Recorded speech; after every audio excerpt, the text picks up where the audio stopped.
আজকে আসামবাসীরা দেখিয়ে দিল যে জুবিন গার্গ শুধু তাদের জন্য একজন সিঙ্গার ছিল না, আসামবাসীদের জন্য জান ছিলেন তিনি। আমি এখন আসামে আছি, নিজের চোখে সবটাই দেখলাম। জুবিনদার জন্য মানুষের অভ্রান্ত ভালোবাসাকে দেখলাম। ছোট বড় সবাই সব কিছু ছেড়ে ছুটে আসছে শুধু ওনাকে শ্রদ্ধাঞ্জলি দেওয়ার জন্য। আসামের বাড়ির বাইরে, দোকানের বাইরে ক্যান্ডেল জ্বালিয়ে ওনাকে শ্রদ্ধাঞ্জলি জানাচ্ছিল।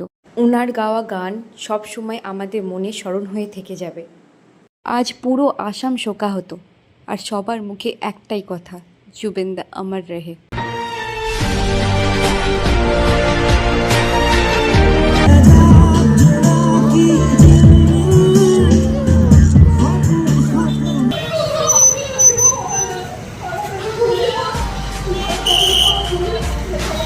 অৱদান আছে।